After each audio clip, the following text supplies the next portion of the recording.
Despite legal problems, supporters of Damned in the U.S.A., a British documentary on censorship in the arts, may go ahead with plans to screen the controversial film.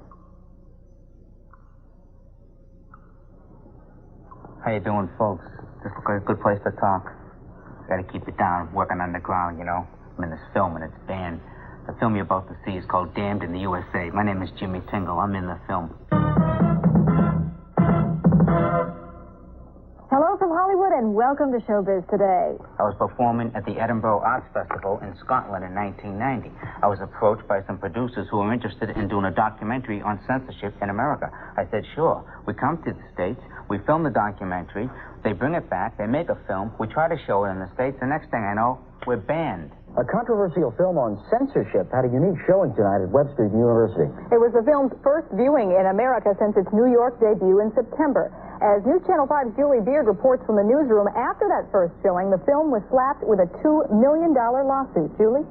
Okay, I have a lot of dough, but I didn't make half of that on this one film, okay? Damned in the U.S.A. was made by British filmmaker Paul Yule. In the film, he interviewed Reverend Donald Wildmon of the American Family Association, a group that wants to stamp out obscenity. Wildmon sued Yule, reportedly over the way the film was edited. The filmmaker says the lawsuit is a form of censorship itself. 1, 2, 3, 4. Mr. Lou Reed.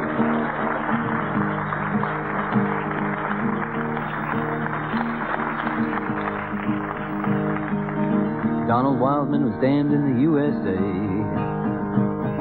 Tried to get Channel 4 to pay and pay. A hustle here and a hustle there. Mississippi was the place where he thought, hey, I'll take a walk on the legal side. I said, hey, I'll take a walk on the wild side.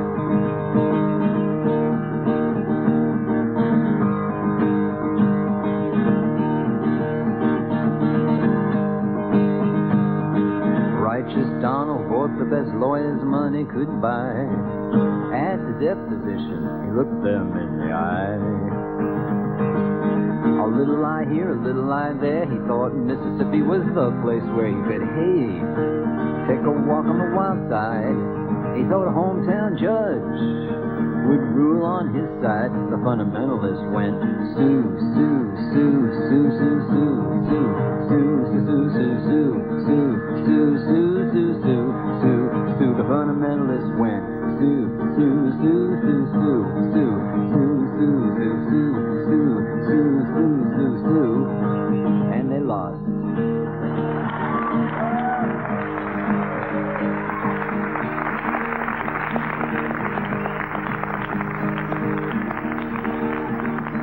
It's just so filthy that I don't want anyone thinking that I myself would be associated with it knowingly.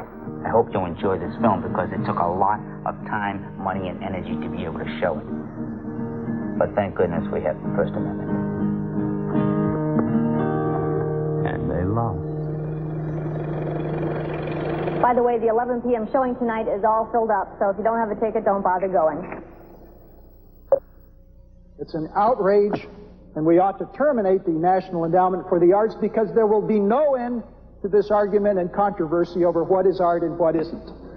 We're talking about these sleazeballs who have been getting money from the NEA under the pretext of having produced something that they call art. They not only see this garbage, you can say, well, we didn't know that he'd engage in this kind of filth. But then they see fit to distribute it throughout the nation and brag about it.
Mr. Jimmy Tingle, ladies and gentlemen. Let's hear it for him.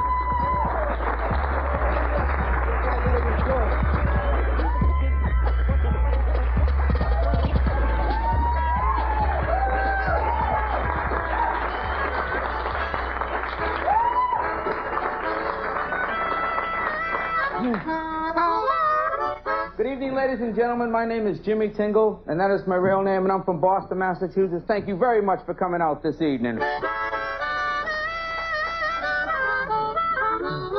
I hope everybody here enjoys music and American politics, because I have very few jokes.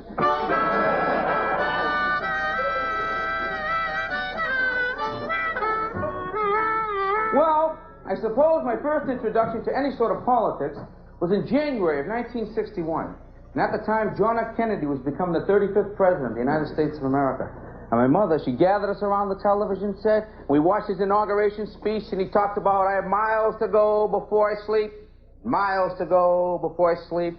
And ask not what your country can do for you, but ask what you can do for your country. I like that.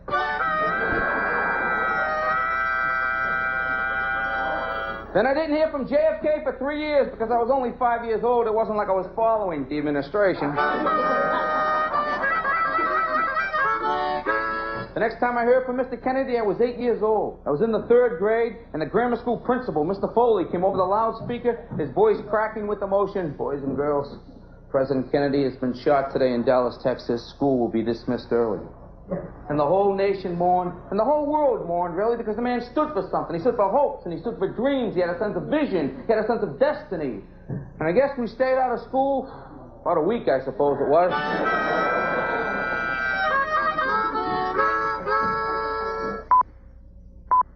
And now, recipe for repression.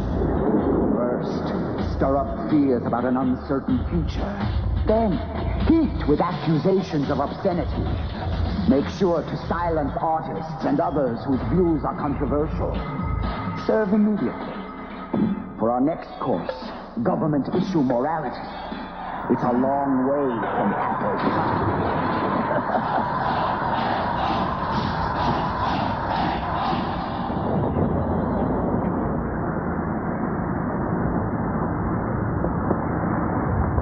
Brad, are you ready? 5, 4, 3, 2, 1. Hello, Americans. I'm your host, Don Wildmon. And I'm your co-host, Tim Wildman, and welcome to Tuesday's edition of Issues and Action. Today we've got, Tim, good news and bad news. Not a whole lot of bad news, but some. And it relates to pornography. Again, there's another victim of pornography.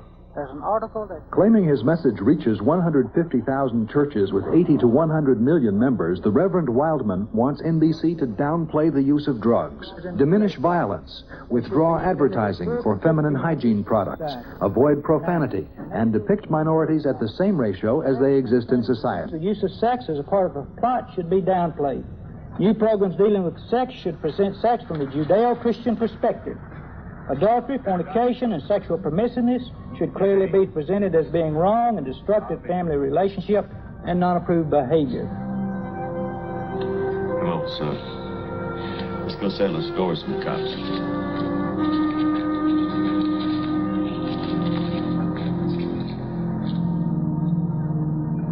I've got the reports. What you watching? Watching Hunter. What you found? We would be looking for sex, violence, profanity, and how Christians are depicted. Thing, but he lapses into a plea to God. Is this the one who wanted to kill? God help him kill? God to help him kill the man who killed his wife. That's it. Pretty typical portrayal of Christians, right? Right. All right, I've got General Motors, I got Pillsbury. The media has become a real pervasive and persuasive influence. The media, for instance, can't tell you what to think, but they can certainly tell you what to think about. What, profanity? Violence and profanity. That's what's his name? The black... Eddie Murphy. Eddie Murphy.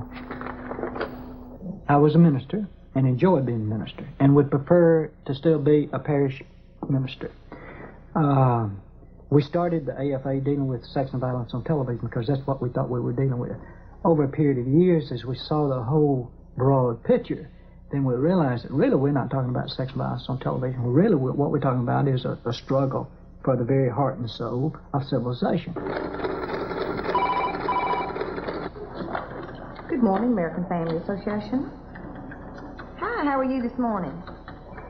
All right, I'll be happy to connect you with you. We operate on about $6 million a year. 99% of that is $15, $20 gifts. The computer has nearly 700,000 names.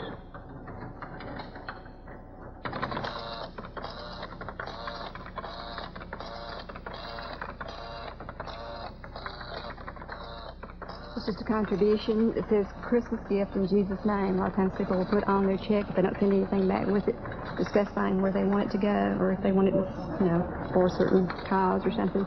They'll put that on there.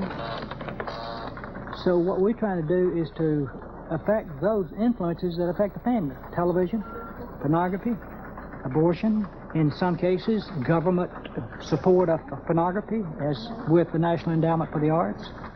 I mean, historically, a lot of these communist countries have put, like, political poets in jail. I'm saying poets? Excuse me, you're a nation and you feel threatened by poetry? I mean, we have a lot of problems in the States. When's the last time anybody in this room was, like, jumped by poets? You know, I'm not going down to Greenwich Village. What are you, nuts?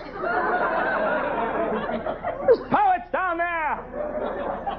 They're insane. They have pens with feathers coming out of them. They wear berets. They jump out of the bushes when you're not looking. My love is like a red, red rose. Poets. I mean, Czechoslovakia put a jazz band in jail. Jazz? That's enough. Get in, mister. I was looking through the mail one day, and there was a letter to the editor. It was a 1-inch letter talking about a photograph of Christ submerged in urine on display at the local art exhibit. And this was in Richmond, Virginia. Here's a picture. The title, Piss Christ. Incredible. The only reaction that I ever recall about Piss Christ initially was when I first showed it at Stuck's Gallery. This woman came up to me, a reverend's wife, and she said to me, you know, when it comes to religion, my husband and I don't agree about anything, but we were both very moved by your picture. And that was the only reaction I ever got over Piss Christ until Donald Wildmon came into the picture. We had our person, our chapter in Richmond, go down and check it out because I didn't believe it. And indeed, it was exactly what it said it was. So we took that photograph and sent it to the congressmen and senators. It actually started because of one little bitty letter to the editor. The whole controversy. What a disgrace. I think that his submersion of Christ in urine was an affront to believing Christians. He's taken the person who's the most important centerpiece in our whole life and submerged it in urine. Let's suppose, for instance, that he had put Martin Luther King in urine and named it, I'm not going to use the term, but the street term for urine, King. Or let's suppose he'd taken the Star of David and submerged that in urine and put it on display. How would the Jews feel? Same thing. I mean, the thing with Piss Christ that really blew me away was, you know, all this talk about anti-Christian bigotry. And I thought, gee, I mean, like, I was raised a Catholic. I still consider myself a Christian in many ways. My work is an attempt to personalize my own relationship with religion. If anyone has a right to use the symbols of the church, certainly I do.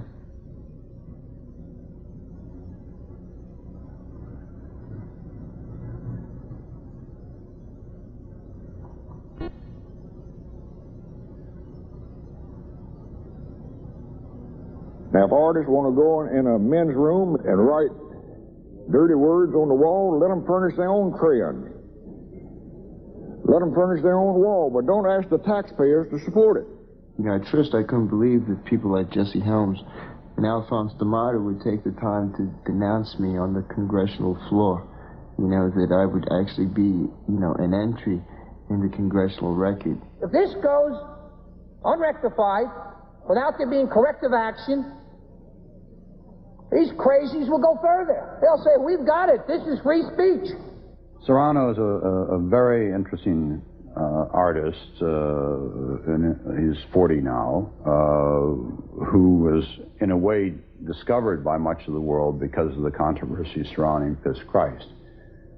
He works with the photographic medium. He would not consider himself a photographer per se. He uses the camera to create art. The series from which Piss Christ came was a series that related to bodily fluids of various kinds, interspersed with other imagery. The other bodily fluids series was his so-called cum shot series, in which he photographed his own ejaculations across a black background. More recently, he's done an extraordinary series on the homeless in New York called The Nomads. Another one on the Ku Klux Klan in Georgia. Very, very strong images. It's not like people are coming to your house and flushing the goddamn crucifix down the fucking toilet! It's a picture! I mean, I'm not exactly Joe Artist, as you can tell, but it's contrast. But it's a picture, that's my point. I bet you if the crucifix was in beer, it'd be on a fucking billboard. But when this came to our attention and it became public, we began to get letters from many artists saying, look, if you think that's bad, you just haven't been around. You haven't discovered anything. You just hang on. Look further, and you'll find sure enough offensive stuff.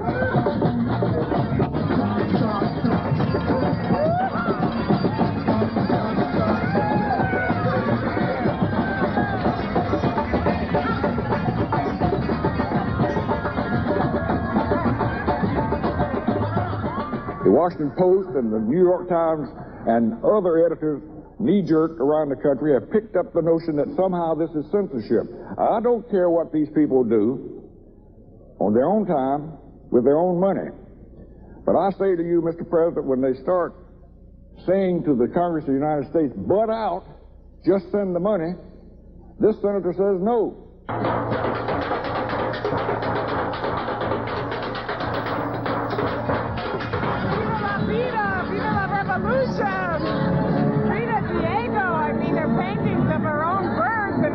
They'd be censored in a minute by Jesse Helms today. Her pictures are in the map.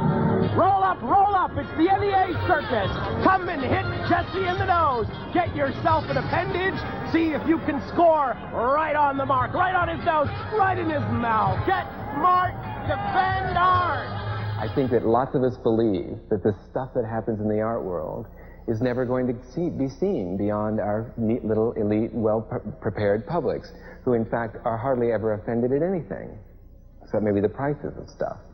But the fact is that it happened, and it set a whole series of events in motion, partly because Reverend Wildmon, I believe, was rather rudely treated by the NEA, who in fact acted in a very high-handed manner, as the art world is accused of doing and so often does do. That is, total disregard for the way in which art intentionally challenges values. But when we say, oh, you don't like to have your values challenged, and are surprised that people say, when they say vociferously, no, we're the fools, not they. I think that Jesse Helms is kind of a dangerous man. The things that I've heard and read, I just hope that his career is short-lived. Who listens to him anyway?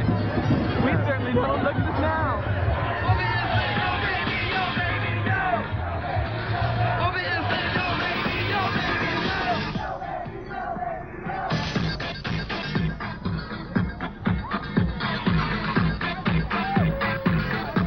I think it's sickness masquerading as art. And if you allow the government to endorse that with official tax money, then you're simply aiding and abetting the decline and the decay of your society. What nonsense. What tripe. 85,000 grants since 1965 to artists, to traveling orchestras, to men and women of sensitivity and creativity. If we allow anyone to speak up, including Mr. Wildmon and his friends, about their viewpoints. We have to allow everyone to speak up about theirs. And inasmuch as I don't particularly want to go to one of their churches or read one of their haranguing newsletters, I don't want to be barred from going to a museum that has information, that some of which I might like and some of which I don't. What I think most artists are trying to say has to do with openness, has to do with sort of recognizing that our culture is full of an immense amount of diversity, and we need to get used to it, and we need to face it, and we need, in fact, to understand it, and perhaps to find some way in our hearts of embracing it. We don't have to be what someone else is, but we have to understand it, and we have to be sympathetic with it.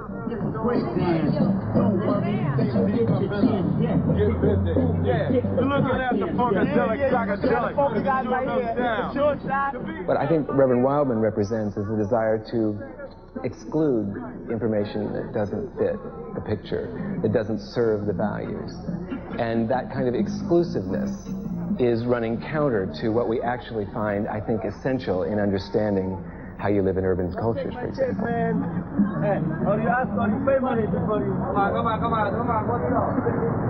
Now, I guess I'm old-fashioned, but I don't like to talk on the Senate floor about the kind of stuff that has been funded, the taxpayers' money used for it. Like the woman who smeared herself with chocolate and urinated on the stage and invited people to come up and, how to put it delicately, I guess there's no way to conduct a gynecological examination. Now that's what I'm talking about, and that's all I'm talking about. That's all I've ever talked about. Look! Federal money going for photographs of naked men. It's obscene. It's wrong. It's obscene. It's wrong. Kind of interesting, considering for about 100 years, photographs of naked women have been considered entertainment for naked men. That's different. It's obscene. It's wrong. Men with penises. Look! Look at that damn thing! What do you prefer they have between their legs, Jesse? Cigarettes? If you just tell the committee, is it or is it not true?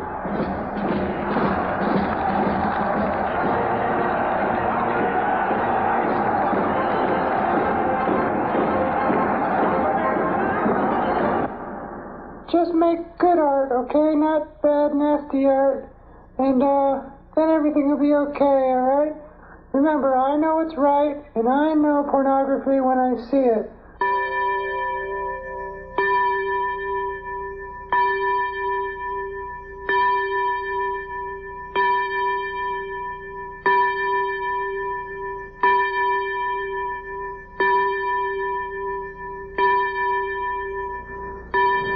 This committee is here to help keep America just as pure as we possibly can make it. Well, from that point on, it just began to break open. Mapplethorpe, one man with his. I mean, some of this stuff is so gross you can't describe it in public. You don't want to. One man urinating in another man's mouth. A bull up his rectum. Hardcore homosexual acts. So that's what it's all about. A good many senators realized what was happening. They spoke to it on the floor of Congress. The media picked up on it, and boom, it exploded. Garbage such as pictures by Robert Mapplethorpe, a known homosexual who died of AIDS and who spent the last years of his life promoting homosexuality. Now, if any senator doesn't know what I'm talking about, in terms of the art that I have protested,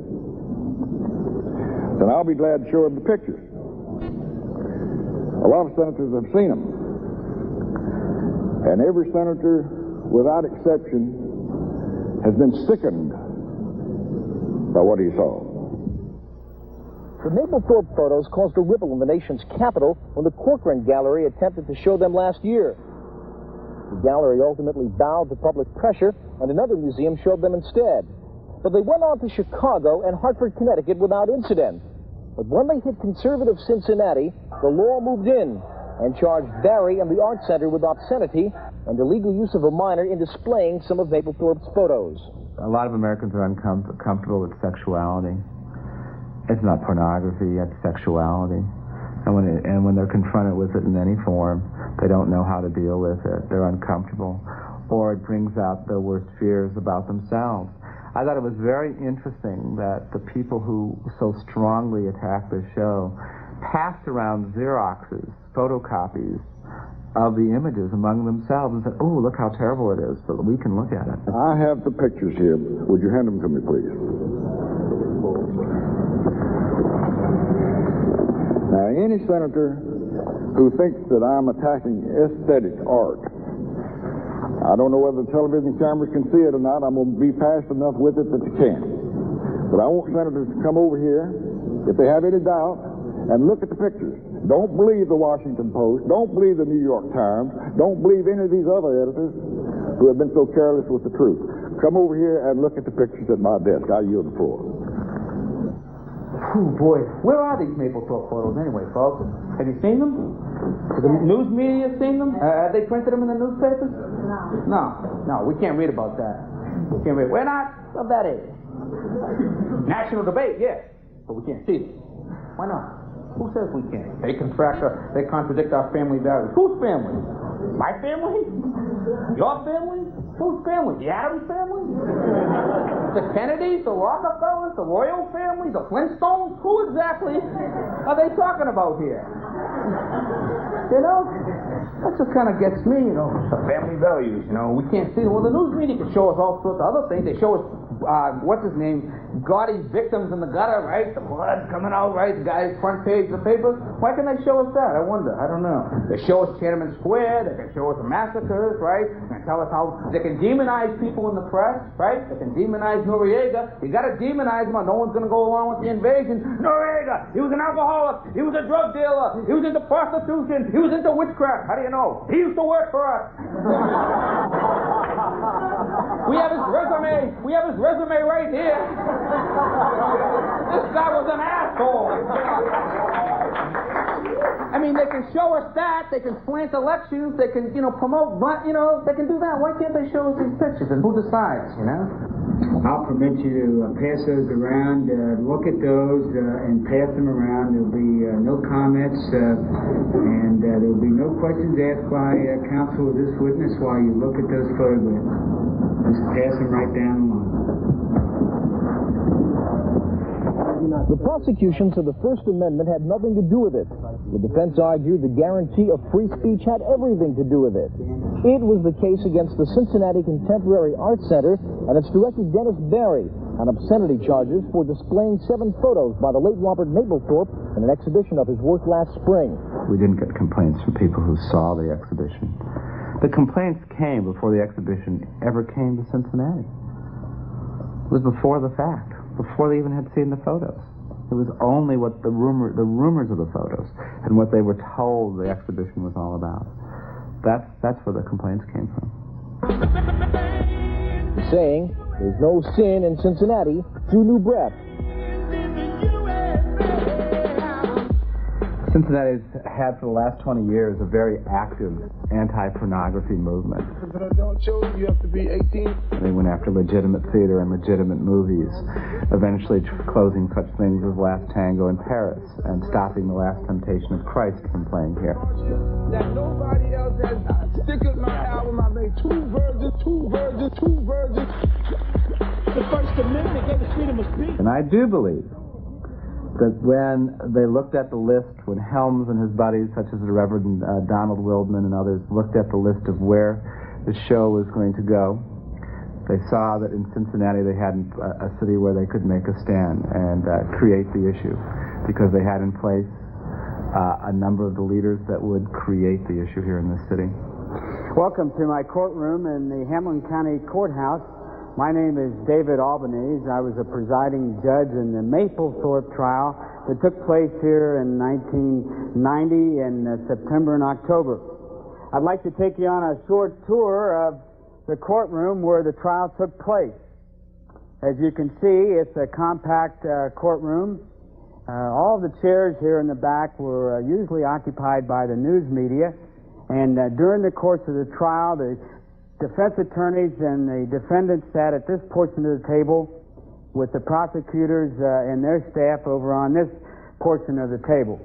Of course, the witnesses testified from the witness State's stand. exhibit It's number very 4. symmetrical. State's exhibit number 4. That's an extremely symmetrical image. And that's the one where the forearm is up to the anus, is that correct? The forearm is in the very center of the picture. Okay. And what are the formal Leading values? again once to the center of the picture, which is very characteristic of his flowers, which often occupy the center of a photograph. And the stamen of the flower will come directly towards the viewer, just the way the forearm of this black man's arm is coming towards the viewer. And they face directly to where the jury sits, across from the judge's bench. And during the course of the trial, the court reporter was able to transcribe all the testimony as it took place in the courtroom. And on this table, we had the exhibits that were introduced in the evidence regarding the alleged... The 5 I'm showing you are the ones that were the prosecution's case in Cincinnati. This is one that Mrs. Holmes particularly couldn't understand. Then the senator, I don't think, particularly approved of that. But they were not published at the time with any sense of appealing to the prurient tastes of any audience. They were Robert's work at the time. And of course, this is the most valuable of the individual images in the portfolio. It's about $10,000 for an edition of 25, and that's a self-portrait of Robert with a whip. Let me put it this way. I'm not a great art connoisseur. I don't know a whole lot about art, but I have visited on several occasions Sistine Chapel. I have been to the Academy in Florence and seen Michelangelo's David. Now, the reason I bring up, for instance, David, is because David is a nude. But it's a magnificent work of art. Now, if you're going to compare David, if you're going to say that the photograph of one man urinating in another man's mouth, or Mapplethorpe with a bullwhip up his rectum, is equal to Michelangelo's David, then I say you're sick. It's incredible. That's not art. A man with his fist up somebody else's anal canal, which could be fatal, by the way, taking a picture of that, or a little girl with her dress just so and no underpants so that the vaginal area becomes the focal point of the photograph. It's not art. It just isn't art. That's child pornography. Well, we're all ashamed of Jesse and this censorship thing. Our new favorite art critic. I'm assuming you know all about this, and if you don't, well, tough.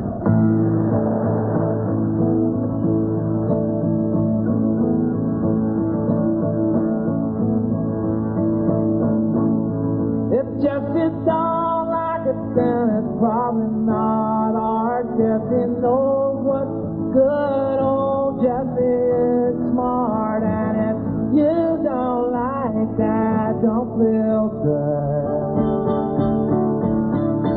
'Cause the art that you like is probably bad. Grandma Moses, she's okay, never exposing anything, everything's far away, and that statue of David's alright with Jesse. 'Cause Michelangelo gave him such a tiny piece. If Jesse don't like it, it don't stay. Get it out of the museum, get it out of the rubber. Jesse's favorite painting is the one of the clown. I saw another one of the photographs with a picture of a man with his fist in the anus of another man. Now, to me it might not be art. To you it might not be art. But maybe to the artist it represents struggle.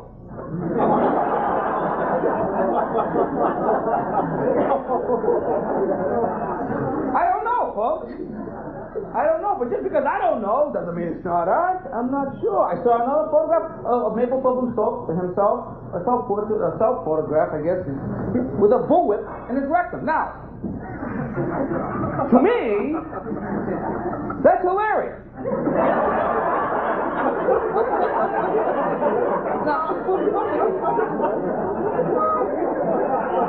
Are there a lot of couples going, honey? You know, that's something we haven't tried. It's a photograph. It's a picture. It's not like artists are going around the country inserting bullwhips in unsuspecting people's dresses. I would oppose such a move. But that's how they make it sound. Shut down the agency for funds, the National Endowment for... Shut it down! Shut it down! As if artists are getting money from the federal government. They're buying bullwhips. They're going down to the beaches of Florida. Look, a shark! It's a photograph. It's a picture. There were 2 charges against me and 2 charges against the Contemporary Art Center. The 2 charges for both were pandering obscenity and the use of children in nudity-oriented materials with lewd focus on the genitalia and without parental permission. I faced up to a year in jail and $2,000 fine in the Contemporary Art Center. The entity of the Contemporary Art Center faced a $10,000 fine if we were convicted. Where baskets got to go, hey, hey, ho, ho. Where baskets got to go, hey, hey, ho, ho. Where baskets got to go, hey, hey, ho, ho. Where baskets got to go, hey, hey, ho, ho. Where baskets got to go, hey, hey, ho, ho. Where baskets got to go. A number of years ago, people focused their fear on communism and on communists. And so anyone who fell within those realms were victim of that. And then we had the Cold War, and now it's over, so they have to find someone else. And right now, because homosexuals are harbingers of disease, they become a good symbol of that. And Robert, being obviously a gay artist, and his subject matter being that of gay men, is an obvious choice. He's not the only one. It just so happens that he was positioned at a point where a very organized group of people were able to focus their fear onto him. The man was, I think, from what I've read about him, and I'm not an expert on Robert Mapplethorpe, but I know enough about him to think that he was one of those people who never grew up sexually. He was sexually immature in a lot of different ways, and I think he was trying to get shock value out of those 7 photos. Up yours, Charlie, that sort of thing. I think, does that go over in England, too? They understand that language? Okay. The dialogue is about whether you should be allowed to address certain issues. And I think that's the Pandora's box that, you know, the bolted door that is so terrifying to people. Because so many people, especially in this culture, refuse. You know, it's a story of denial, and that's one of the most brilliant things about Robert and the attraction to Robert, no matter what you think of his photographs, was that the man was fearless in terms of putting out there in the world images which to him were important to his life and to his creative process. I mean, that was a pretty amazing thing to do, you know. The work was a documentation of what was happening at that point in time. Robert did know those people. Those poses, those positions, those moments were all real ideas that those people had. Robert would photograph what people did sexually, and this is what they did. On its surface, it would be every mother's nightmare. I never found it sick or evil, but those are my sensibilities.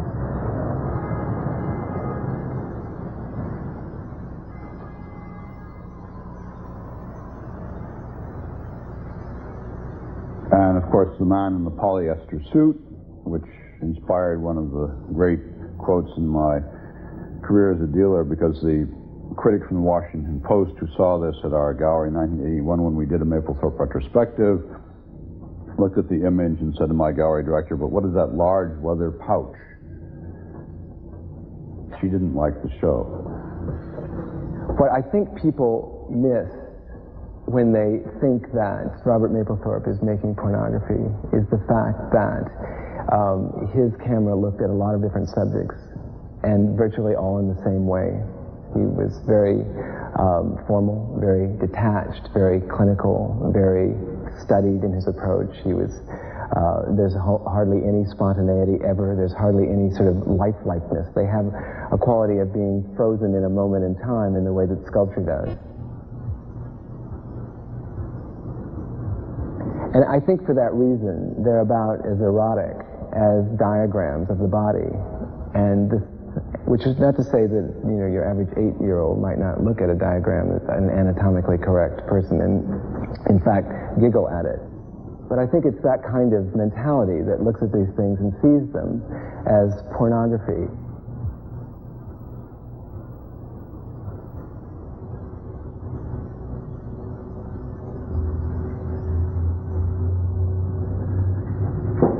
And then, of course, one of his greatest, to me, greatest single works, Mercury from 1987, platinum on linen, exhibited at the Victorian Albert Museum in February of '88, a value at this point in excess of $150,000.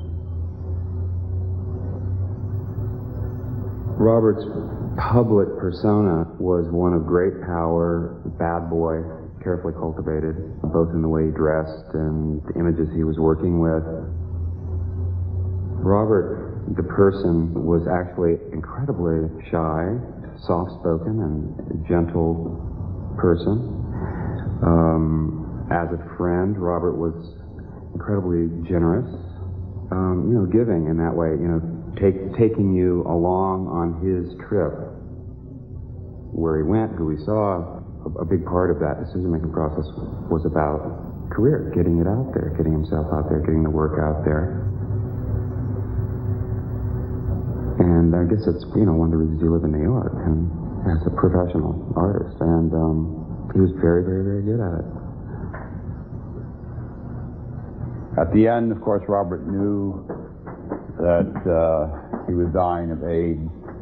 Throughout his career, he made a series of self-portraits. This is the last self-portrait in which the agony is very much there in his eyes.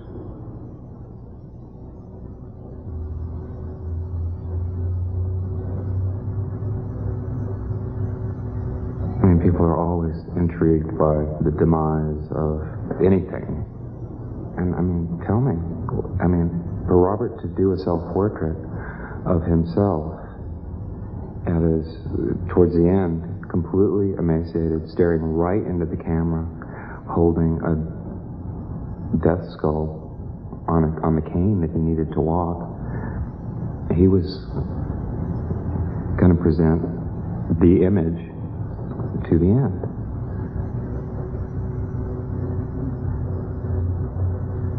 Now back here, you'll notice that the jury room is situated right off of the courtroom. The door comes right back from the courtroom to here, and this is where the jury actually deliberated. The jury took about 2 hours to come up with its decision. We, the jury in this case, being duly impaneled and sworn, do find the defendant not guilty of pandering, obscenity. The problem was that these people were not those art aficionados or frequenters of museums. And in their humility, when the opposition, when the defense came in with much credentialed so-called experts who lied through their teeth, in my judgment, with reference to the so-called artistic value of a bullwhip up somebody's rectum or a man urinating in another man's mouth and garbage like that, the poor jury was confused. And the prosecutor's mistake in prudence, in judgment, was he did not put on equally credentialed experts who would have said, this isn't art, it doesn't come close to being art, this is filth. But it did. Now his trials are over, as well as worries for museum and gallery directors around the country. We did something very important in the city. We stood up for the First Amendment. Those 8 jurors knew what it was all about. They knew what freedom is all about, and they exercised their rights as individuals, as Americans, and stood up for that freedom. It wasn't Robert Mapplethorpe. It wasn't 7 photographs. They were the vehicle for testing freedom of expression. But this is all about freedom of expression in this country. And they can cloak it any way they want to cloak it. They can talk about pornography. They can talk about blasphemy. They can talk about, political views that are unacceptable. In reality, it's freedom of expression. And are we going to have a country that guarantees freedom of expression and access to that expression? That's what the trial was all about. You are a Christian. You got to live it. You got to. It's not something that you go to church and say a prayer and go home. In my mind, that's hypocrisy. So what is your task? To be faithful in that job which I feel like God has called me. What is that job? To deal with some of the filth in our society today. To try to change some of the trends I see, some of the immorality, some of the cheapness of human life that I see portrayed in the media.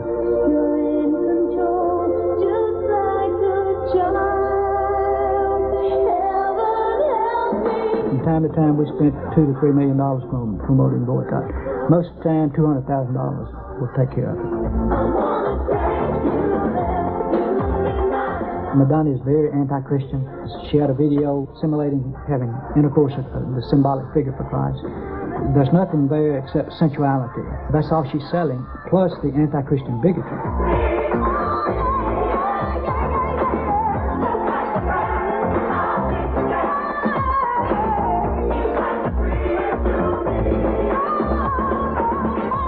Pepsi had a $10 million contract. We talked with them, told them who we were and where we were coming from. We told them who Madonna was and what she stood for. The contract was never signed. The deal was canceled. Go ahead. Make a wish. I always try moral persuasion first. If it doesn't work, economic persuasion. Our philosophy, as far as television, for instance, that the networks show what they want to show. The advertiser sponsor what he wants to sponsor. Viewer watch what he wants to watch, and the consumer buy what he wants to buy. If you don't like what the fellow's doing, the business is doing, don't buy his products. That's as American as apple pie. If he supports your values, buy his products. If he supports values that you find detrimental, don't buy his products. As American as apple pie. Legal as today is law. Moral as the world is now. When The Last Temptation of Christ came out, we asked people to boycott theaters that showed the movie. Out of 13,000 theaters, less than 1% showed the movie. But none of those who took part in the massive demonstration have seen the film. And since they are urging a boycott, they are not likely to see it. Those addressing the crowd declared that the filmmakers may have triggered a backlash. They're unleashing a movement. And the movement says this: Christian bashing is over. Industry officials now are waiting to see whether the impact of this demonstration will spread as the film opens today in 9 premier cities. Universal Studios lost $14,268,000 on the movie. I mean, they didn't make another one. The Southland Corporation, 7-Eleven, we boycotted them for 2 years. They pulled the porn magazines out of all their corporately owned stores. Playboy Penthouse circulation went down about 25 to 30%. What do we get for $10? Everything you want. Everything? Everything. Oh!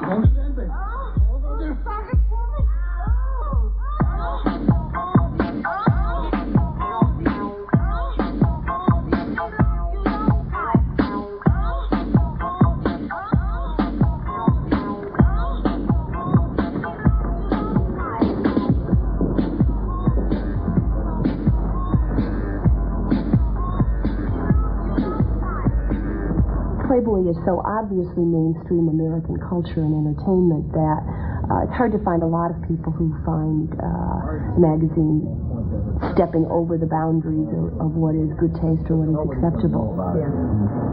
Okay, great.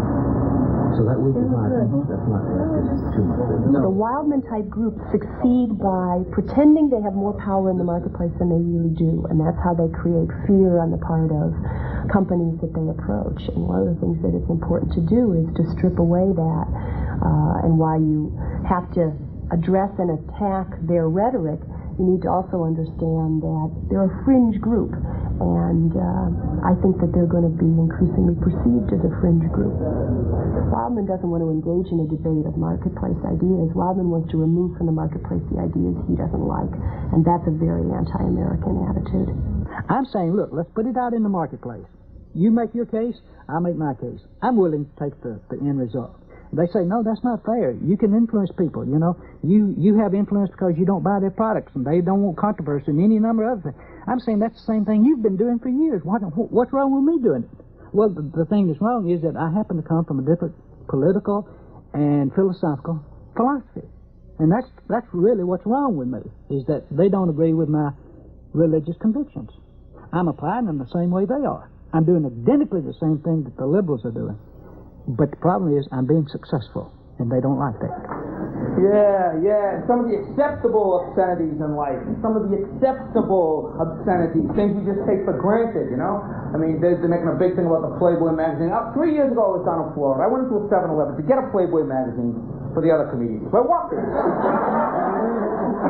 I said, excuse me, miss, but where are the Playboy magazines? We're sorry, sir. We no longer carry Playboy here at 7-Eleven. We don't feel that the Playboy magazine is an accurate representation of the values and the morals of the 7-Eleven chain. Excuse me. What could I possibly get to read in this great temple of learning? Oh, enlightened one. I, this ignorant castaway on the sea of darkness, who by God's grace has drifted into the aura of your great moral light. Our magazines are over there, sir. So I go to see what they have to read in the literary section of the 7-Eleven. Past the great works of the day, Tractor Pull, May, June, July, Professional Wrestling, the History of... And there are all these military magazines, Guns and Ammo, Gung Ho, Soldier of Fortune, different ways to kill people you haven't met yet. This is a real nice message to the children, isn't it? What is the message here? The message here is, all right, listen, kids, if you take your clothes off voluntarily in front of a camera, that's immoral. Shame, shame, shame. However, if a perfect stranger were to blow them off with a rocket launcher, something to teach the children. Mr. Wildmon, greetings in the name of our Lord Jesus Christ. May this letter find you in good health and also enjoying the many other blessings of God. Thank you for doing what you do and giving me an opportunity to write and unite with others to fight pornography.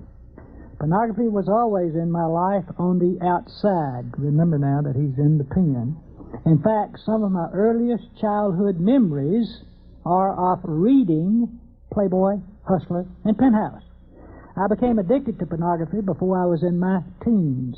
To make a long story short, I am currently serving a 100-year murder sentence. Yeah. And pornography was involved. No, this shouldn't be a problem, I think. This is what the feminist anti-pornography movement has been pointing to and saying the people that are paying the price for this concept of First Amendment freedoms are women. And we are not willing to pay that price. We are saying that pornography is not about speech. It is about oppression. It is about subordination. It is about profiting off of the selling and buying of abused, lesser privileged women and often children. It's a great lie of people who advocate censorship that they're going to solve social problems by repressing access to images and ideas.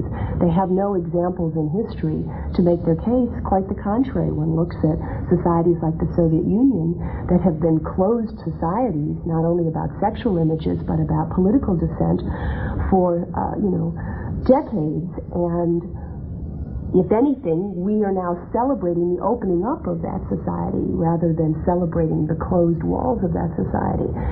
A lot of the debate about censorship, I think, is particularly unfortunate because it takes away energy from discussing the real social problems for which there are solutions. And if all the money that was raised to promulgate these organizations who don't like the National Endowment for the Arts, or television shows that deal with adolescent sexuality, or magazines that have nudity in advertising or editorial, was raised instead for better sex education, better available interceptions for families that have violence in their families, better treatment for runaway kids, we actually would live in a healthier, happier society. But those are complex solutions. Then there's the issue of thong bikinis. Bikinis that show too much are now banned from beaches run by the state of Florida or the city of Sarasota. In a four-county area near Daytona Beach, State's Attorney John Tanner makes mileage out of his campaign to take X-rated videos off store shelves. The decent people are going to demand the laws be enforced and the pornographers have got to go. The defendant is not guilty.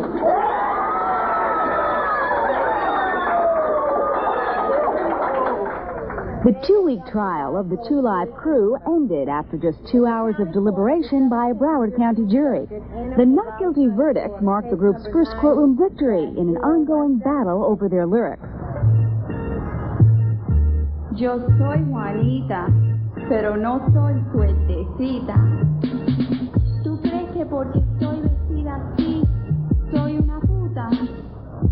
Oye, yo vengo de una familia muy católica. No, mijito, yo no mamo ninguna pinga. I bumped into her at the Coco Cabana. I'm Charles Freeman, owner, operator of EC Records in Fort Lauderdale, Florida. I'm the only record store owner convicted of a misdemeanor selling as nasty as they want to be. Two Live Crew, third album in Fort Lauderdale, Florida on June 8th, 1990. I was arrested by BSO undercover officers after they had purchased the album and cassette on Two Live Crew. And of course, most of you probably know by now that this is the album that I sold and had been selling for approximately 10 months prior to my arrest. No, it's sweeter. Okay, Juanita, now I must be your guy. She said Juanita's my nickname. Call me Spanish Fly. Bueno, tal vez te pueda hacer el favor, pero solo si tú me mamas la chocha. Y después yo... Friday, a Broward County record store owner was arrested for selling the album to undercover detectives. And on Sunday morning, after what was billed as an adult-only performance at a Hollywood, Florida nightclub, Two Live Crew members Luther Campbell and Wildmon were arrested. Fans on the streets and in the stores reacted the same way. Freedom of speech! Because of the nationwide publicity, Nasty As They Want to Be has sold 1 million copies, and with every court case, sales increase even more. In Florida. Florida. Just get the laugh just saying it. Florida. Which one's mine? Which one's mine? Florida. Anybody in Florida can get a gun. Literally. Anybody can get a gun. And you know where the guns end up? Here!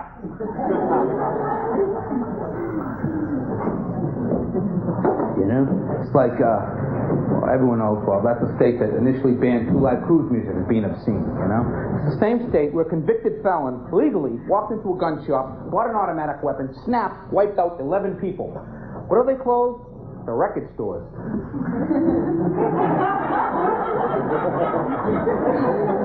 Now, folks, I'm not a big fan of obscenity or swearing during rock or rap music. When's the last time anybody in this country died from, like, an obscenity to the upper torso, you know? Suck my dick! Oh!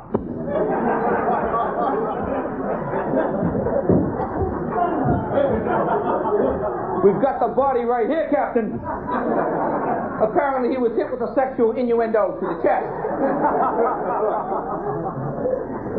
I mean, the real obscenity is some of the neighborhoods those kids come from, you know? Maybe they should outlaw ghettos. Didn't mean to bum you out. You know, but that's the real obscenity, you know? Not the sounds that come out of the neighborhood, it's the neighborhood itself. When they're talking about sex and drugs and violence, well, what do you fucking expect them to talk about? Skiing?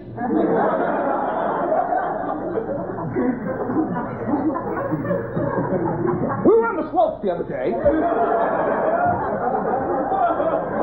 What a slopes in Miami. Luther Campbell, lead rapper of the Two Live Crew, has announced the release of the group's next album. It will be in mid-September, and he's promised it will be even more nasty than their last LP. Well, in our People in the News segment today, we'll focus on Luther, who was once known as Luke Skywalker. Is he a man or a myth? I figured I was singled out, you know, and I was, and the reason why I was being singled out was because I was a black-owned company, and I owned my own company, and it was a black group. Tonight, we'll reveal the results from our poll concerning the Two Live Crew's efforts to sell their Two Live Partners to the Spanish records of America. The question is this... Okay, we sell t-shirts, sweetie, but it has to be on Monday, and you have to speak to Anna. All ready? Okay, bye-bye. You know, they call him, it's like, hi, may I speak to Luke? Like, they're personal friends, like, he's really going to speak to him. He doesn't have time anymore. You know, he used to be able to take the phone calls from fans, but, you know, it's gotten out of hand, and he's not able to do those things. What happened? Success. Now put it in the ball!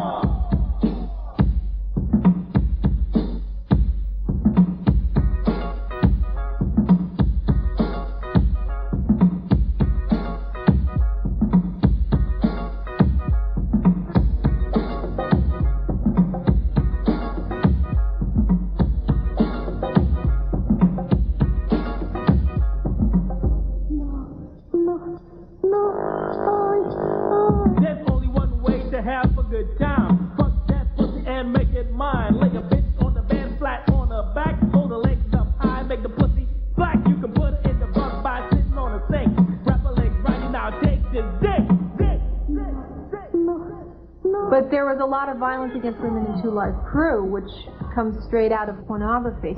As a matter of fact, I did a television show recently where they showed an interview with one of the speakers or singers in Two Live Crew, and he stated, he made the connection was very clear for him.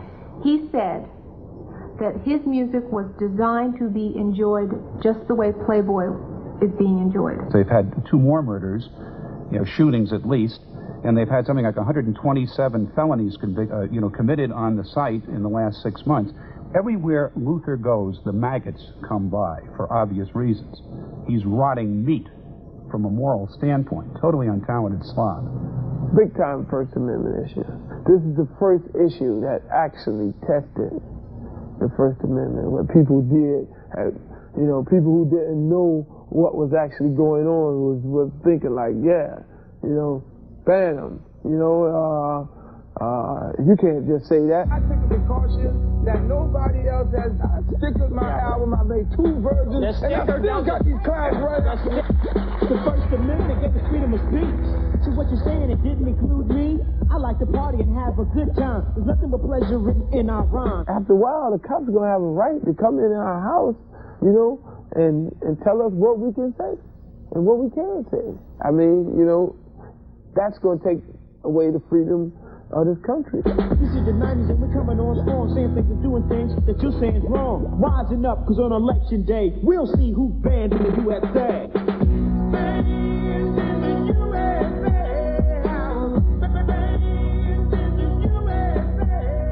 Luther Campbell, in my opinion, is a very clever fellow, utterly stupid, untalented, no creativity whatsoever.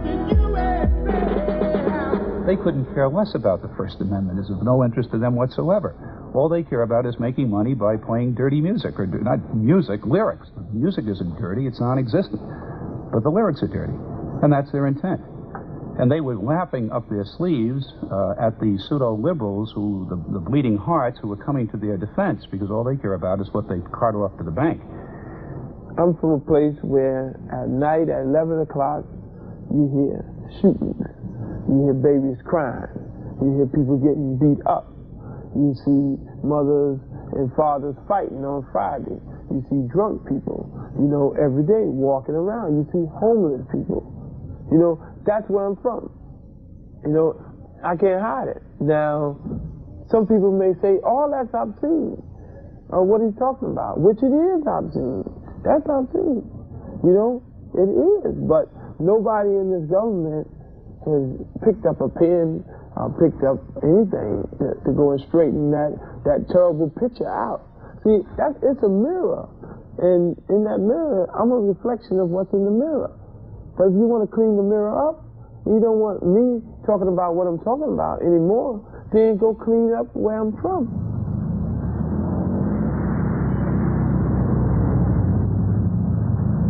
When I started AFA, I lived in a suburb of Memphis and moved back here so that my children could grow up in a smaller community. I really didn't want them to grow up in a larger community like that. What is Tupelo? Explain it. It is the birthplace of Elvis Presley.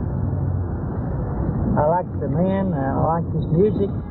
I was his contemporary, so to speak. He was a couple of years older than I was. What about all the sex at the beginning of his career? I really, to be honest with you, didn't see any of the sex at the beginning of his career. I saw a man who had charisma, who had some sensuality maybe, but I did not see it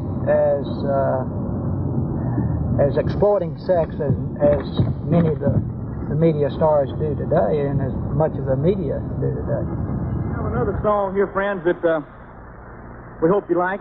It's called Heartbreak Hotel.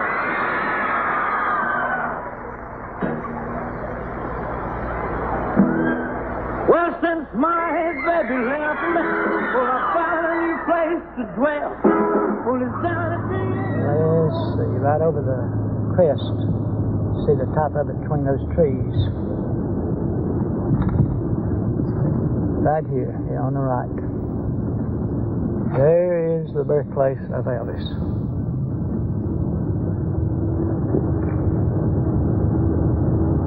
They go to Graceland first in Memphis, and then they come to Elvis's birthplace here.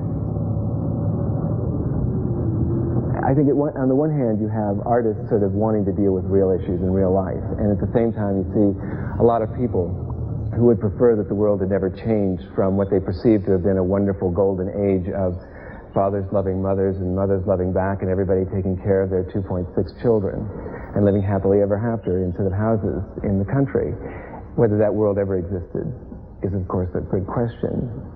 But it doesn't exist for artists anymore, and a lot of people, nevertheless, want to retrieve it.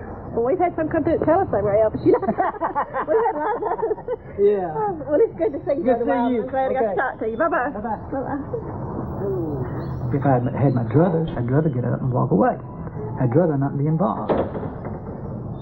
But my Christian commitment says, as long as I'm convinced that this is where he does want me and what he wants me to do, then I'm going to stay here. And are we going to win? I don't know. I just really don't know. Sometimes I doubt it. But the Lord doesn't require me that I be successful. That's the difference in the value systems. The world says you got to be successful, you got to be number one. I don't have to be successful, I don't have to be number one. The Lord only requires of me that I be faithful, period.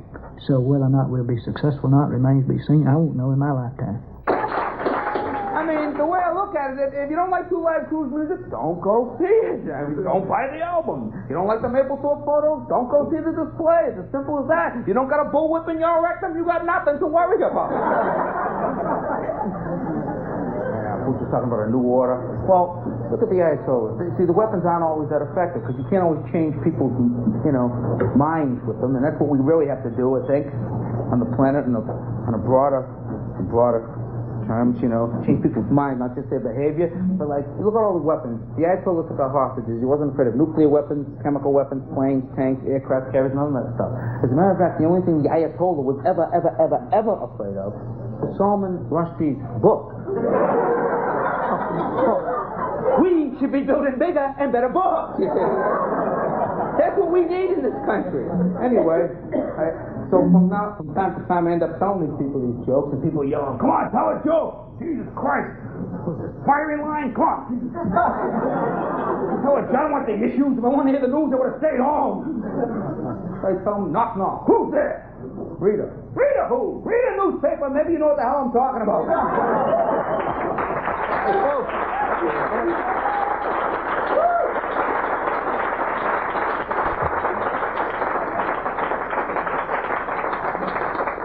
I'd just like to say to you folks, thank you very much for coming out tonight. And if anybody here didn't like it, and anybody home watching television didn't like it, do me a big, big favor, will you please? Please, try to get me censored. I really need the exposure. Thank you very much. What is this? This is not America. This is not China. This is not Russia. This is not the place where they brought down the... Congress shall make no law respecting an establishment of religion, or prohibiting the free exercise thereof, or abridging the freedom of speech or of the press, or the right of the people peaceably to assemble, and to petition the government for a redress of grievances.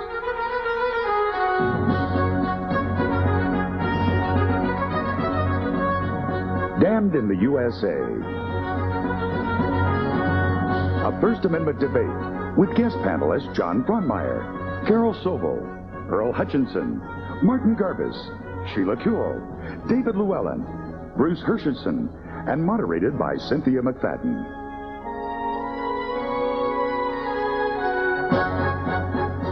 Good evening. I'm Cynthia McFadden.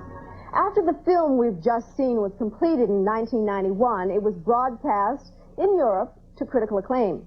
But the Reverend Donald Wildmon of the American Family Association wasn't impressed. He initiated a lawsuit to prevent its broadcast in the U.S. He had two reasons. He said that he had a contract with the producers prohibiting the use of his interview in the U.S. He also said that there were images in the film that are blasphemous and obscene, and he didn't want to be associated in any way, shape, or form with such smut. Well, having won the legal case and the right to show the film, we'd like to take this opportunity to talk about the important issues it raises concerning the First Amendment and the limits placed on freedom of expression. We've assembled a panel of people tonight representing the spectrum of perspectives on the First Amendment, from anything goes to enough already. Let me start with you, Mr. Garbus. Maybe we should define a few terms. What's pornography? I don't know. In other words, I think the Supreme Court has said that basically that which offends the contemporary community standards, that which deals with the prurient interest. The reason I say I don't know is because Supreme Court justices over a period of time define it differently. Different judges throughout the United States define it differently. I represented Henry Miller's Tropic of Cancer 20 years ago. They defined it one way. I represented this film down in Mississippi. They defined it another way. So I think at the end of the day, what happens is nobody knows how to define those terms. And what then happens, if I can use an expression, the tyranny of the majority. What happens is anybody uses whatever definition it wants to stop something. Mm-hmm. I think also when you're dealing with films like this, you're really not just talking about the image of Mapplethorpe or the image of somebody else. I think that people are offended by some of the ideas. I think when you're trying to stop Mapplethorpe films, you're trying to stop the expression of the ideas of homosexuality. You're being critical of that cultural life. So I think obscenity always is aimed at attacking lifestyles and ideas rather than purely the images and the sexual material. As most lawyers do, you jump grandly from mountaintop to mountaintop. You said a lot, but let's just try to stick now with the definition. Ms. Kuehl, can you do any better? Oh, I certainly would never think I could do better than Marty. Well, it was interesting. You asked him what was pornography, and he ended up by talking about what was obscenity. And I think that although the distinction... Is there a difference? Well, there could be. It depends. That's the lawyer's answer to everything, I guess. We pay you guys a lot of money for that kind of advice. Not me. I'm a nonprofit. You don't pay me a dime. I do it for sheer love of the work, of course. The Supreme Court has defined, I guess, that there are certain kinds of speeches that they say are obscene, and it's true, the definition changes over time. Sometimes community standards, sometimes, as Potter Stewart said, I know it when I see it. There was an ordinance proposed, drafted by Catherine McKinnon and Andrea Orden, that was adopted in a couple of cities to try to define pornography as different from obscenity. And the definition of pornography went to a sort of a harm-based analysis, not that smutty or dirty material is harmful, but that the exploitation of women as sexual objects is the actual harm of pornography, and to define it that way, but not to make it criminal, not to have the government regulating it, rather to make it actionable as sex discrimination. You know, it's interesting, the etymology of the word pornography really refers to harlot, which I never knew until I was preparing to talk to all of you today, and to writing about a fallen woman. Now, Mr. Llewellyn, I am confident that you're going to be able to do a better job describing what pornography is than your fellow members of the panel. So why don't you tell them now, and all of us, what is pornography? To add to what's been said, one way to define pornography is something which has certain deleterious secondary effects, such as sexual assaults on women, so that we feel comfortable putting special restrictions, for example, on adult bookstores, We zoned them in a special way. We put them under regulations that don't apply to other kinds of purveyors of written and photographic materials because they have certain consequences. And that is useful in the site-based analysis of what is pornographic or obscene and because of these secondary consequences. But we don't know how to deal with it whenever people, instead of committing the crimes or having the effects of pornography take place at the site where they are a nuisance, they take them home and they filter into society in general. A couple of you mentioned community standards. Mr. Garbus, I think part of what you mentioned was community standards. That's part of the definition, and I guess I want to know how you figure out what the community thinks. You've held public office. It was your job to know what was smut, what was pornography, what was obscene, and therefore what to fund. What do you think? That was not my job. My job was to choose quality art. The courts are what determines what's obscene and what isn't. But I think the question about pornography that you have been asking, the answer to what it is in the eye of whoever it is that's trying to suppress it. And that's why it is protected by the First Amendment, because the First Amendment protects ideas which may not be mainstream, which may not be popular. Well, Mr. Fulmer, under that theory, though, does everything get protected? Yes, it does. So there are 3 exceptions: criminal speech, dangerous speech, and obscenity. And as far as I'm concerned, those are the only exceptions. Well, and I'm not even sure all of those should be protected, frankly. I mean, should be accepted from the First Amendment. Ms. Sobel? Well, I agree with Mr. Fraudemeyer. You asked the question about community standards. I don't like terms like community standards. I don't want the majority of people judging what I can read, what I can see. And I certainly don't want people determining from town to town or state to state that we're going to permit certain types of art and not other types of art. And I include in that things that have been labeled indecent, things that have been labeled erotica, things that have been labeled obscenity by the courts and by the public. I think that it turns back on us and it oppresses minority images. It always has. Are community standards, is that still part of a good law? It's still part of the law now. I don't think it should be. I think that the danger with community standards is you can then have, for example, if you're going to have movies go out nationally, if you're going to have books go out nationally, and you have that situation now, you know, certain kinds of books and movies are going to be prosecuted in Utah because it's a Mormon state. You know, down in Mississippi, where you have a strong fundamentalist base by Donald Wildmon, that you're going to wind up with suits like this. If you take community standards that far, what will happen is you'll stop showing books or reading books or showing movies in certain places, and ultimately the movie companies will not be able to distribute, and the book companies will stop sending books out. You're my last hope, Professor. You're my last hope. Can you give us a sense of how, in a community, you study communities, you study how people relate to one another. Is it possible to know, first of all, what the community standards are? The community really can come down to individuals. I think you're trying to look at this broad tapestry, this broad picture, but you still have to look at individuals wherever they are. They, in fact, whether you like the term standards or not, do set the standards, whether it's for a community or on a personal basis. So you may not like D.H. Lawrence, Lady Chatterley, and at one time, people didn't. But then again, other places, people did. It was taught in schools. Some places, it was banned in schools. So I'm saying, when you move forward to the march of time, now you find something else. You find it is kind of this book, you find it is in widespread usage. So you have to throw that out. Community standards becomes obsolete because of the passage of time. So what I'm saying is, it can come down to 2 areas. One, how people perceive it, where they are, and secondly, the community can be that individual. Well, if the community is an individual, though, Mr. Hershenson, we've got trouble. Well, I do like the term community standards. I have nothing at all wrong. I see nothing at all wrong with it. Tell us why. Supreme Court.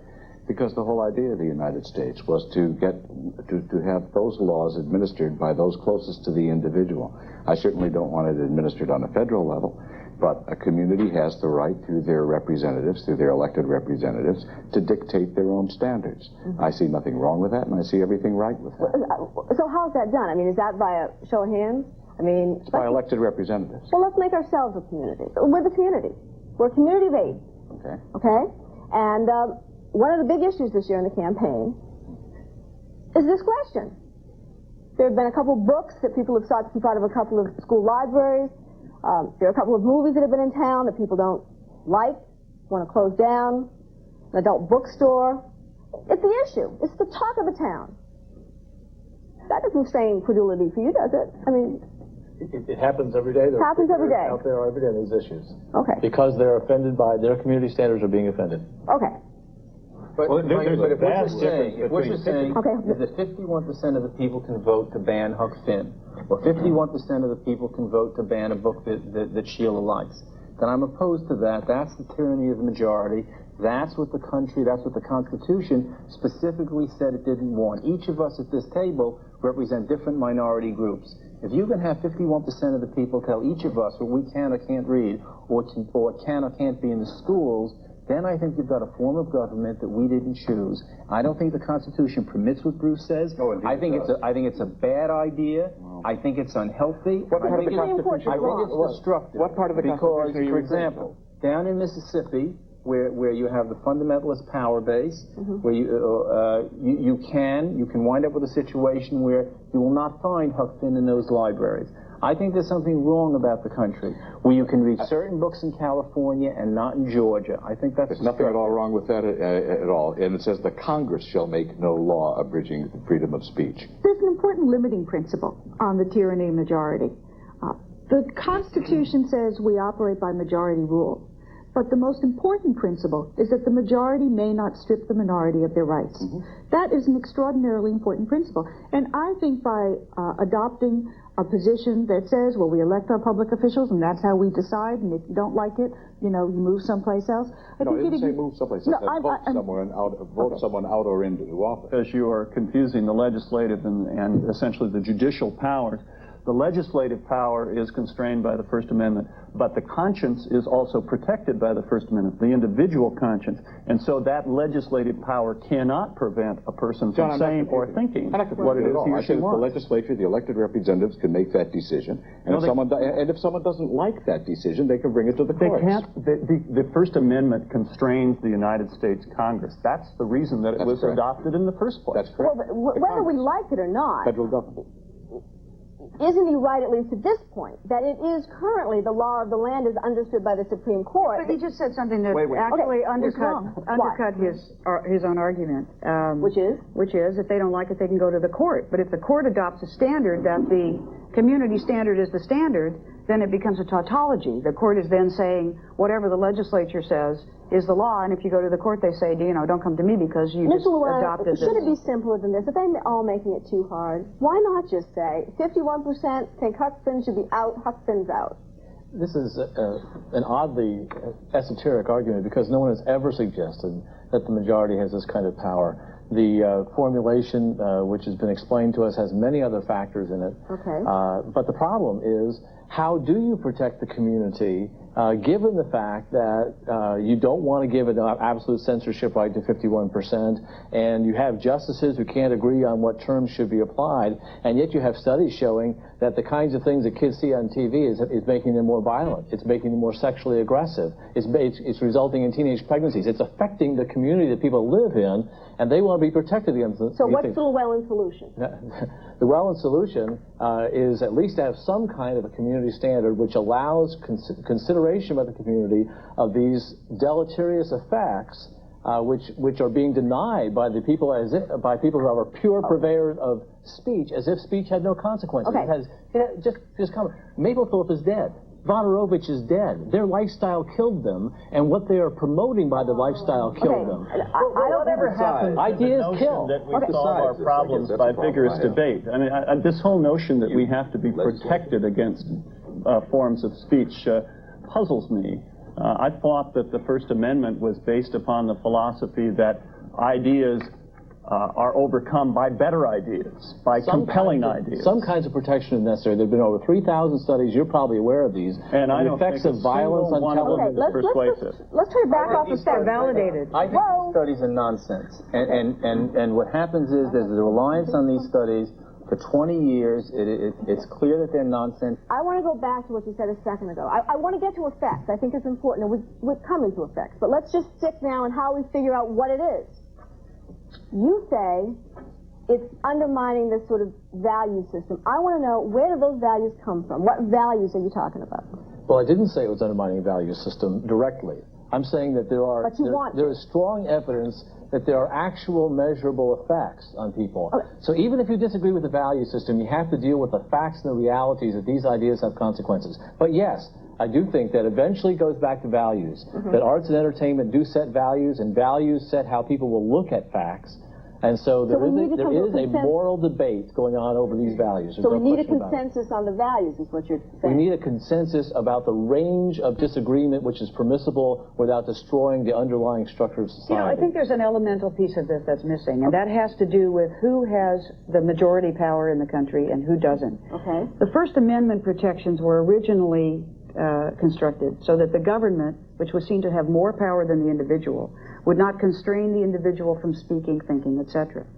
We've moved into an area where there are private groups in the society that have a lot more power than other private groups. Whites who oppress blacks, men who oppress women, straights who oppress gays. And in this argument and debate over the First Amendment, what we have done is blended all the various kinds of expression and talked about the various kinds of harm. But they are not all equal. Not all of them contain ideas that can be characterized as equal. What Mr. Llewellyn is talking about really goes to the notion that if you have gay or lesbian people participating in sex acts, that's immoral. But it's not harmful. It does not harm some oppressed class. It does not harm some unmajoritarian class that doesn't have plenty of other examples to look to. In other words, it is the control of sex that has been the whole narrow range of debate, and especially control of homosexual sex, but in the religious right, the control of any sex. It's a very powerful kind of control. Is this all about sex?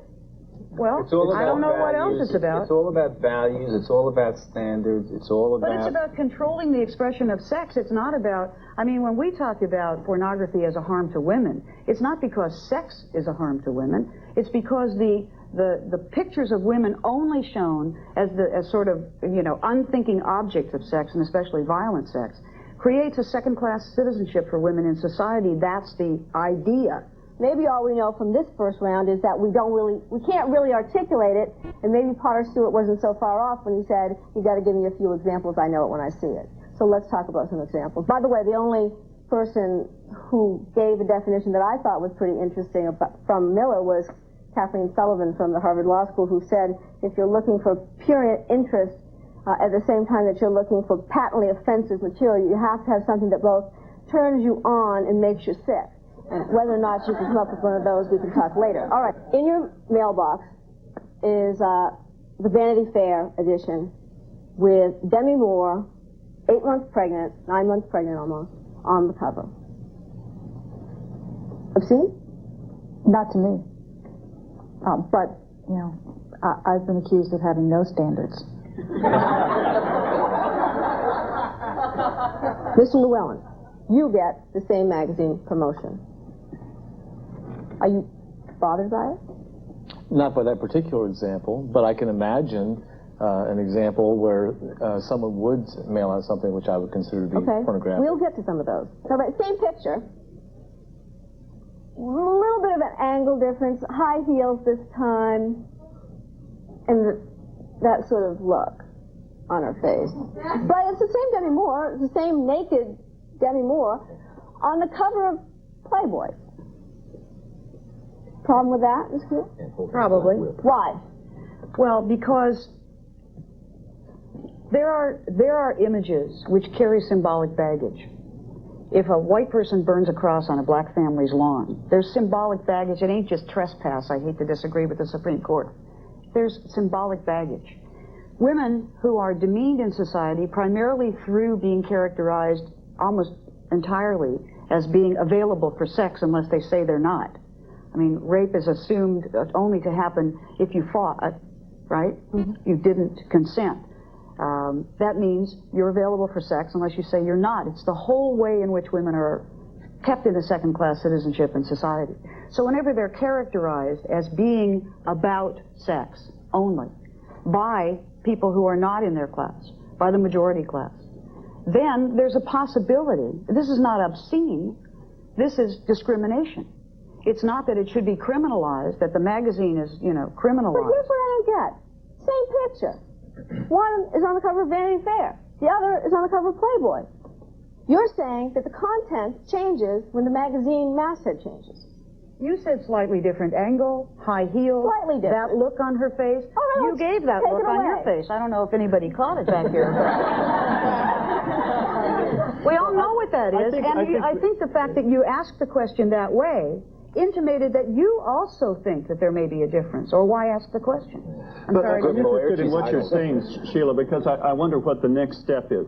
If this is demeaning to women, then what is your next step? Do you criminalize it, or no. do you use persuasive speech to overcome it? Sex discrimination is not a crime in this country. It's basically actionable as a civil act. The individual, right? Do you use any kind of governmental policy, any kind of law to address if you open the courts, that's a way of using the government. See, I really disagree if you're talking about passing a law because you find it demeaning, because it seems to me that the First Amendment really tells us that what you ought to be doing is constructing persuasive arguments to persuade the people who are doing this not to do it, or to broaden said about discrimination, John, but we have anti-discrimination laws because it wasn't quite sufficient. But I don't think that's quite the same thing. Okay, so you're not willing to pass any law. I think that if you tend to bring the law into it, then what you tend to do, and you say you can't do that, then you take away what I think is the most persuasive arguments against whatever it is you disagree with, and that's the disapproval of a great portion of society. And that's the way I think the First Amendment works. I think I heard this during the Civil Rights Movement. You mean you can't legislate morality? Is that what you mean? No.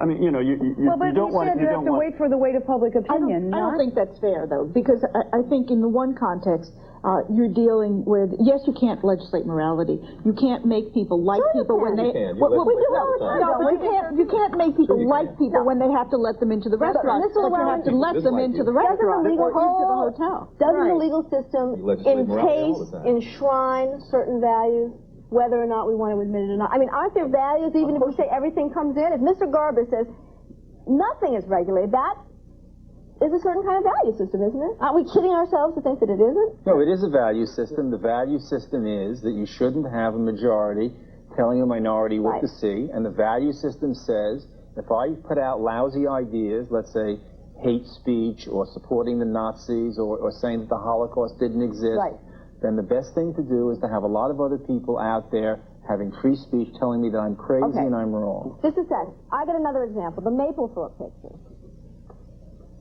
Mr. Mapplethorpe may be dead, but his pictures exist. Any problem? And we know what we're talking about. We saw it in the film. We've seen the pictures. Let me ask you, Ms. Yule, any problem with those pictures? It's a difficult question. Why? Because it's difficult, partly because the gay and lesbian community in this country hasn't really figured its own way through the obscenity or pornography question. It's been characterized purely as freedom of sexual expression, and therefore a good thing, because this is a hidden aspect of society, and only through sexual expression, allegedly, can this aspect of our freedom become known. That discussion hasn't even, in my opinion, begun in our community in terms of whether there is harm in replication, for instance, of heterosexual hierarchy, etc. I think Sheila but no problem with it. I think Sheila's getting caught, really, and that shows the problem. There are certain things that she doesn't want, and there are certain things, let's say, a community has not reached a consensus on. That's exactly the problem. There's another factor altogether. And I think, and I respect her position. Those pictures. I respect her position. Once you start picking and choosing, then each of us are going to pick and choose different things. But we didn't say not to show them. Oh, I understand. If there's no consensus in the community, and it's about freedom of expression, then the community now takes the position that these should be seen. But you would allow civil suits against people, for example, who show pictures of women in subordinate or being violated.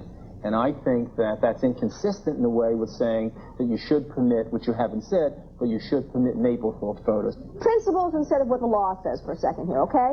Do you, Mr. Hershenson, want to stop it from coming into our community? In my view, it should be up to the individual community. But I believe certainly that the First Amendment should be interpreted for freedom of expression.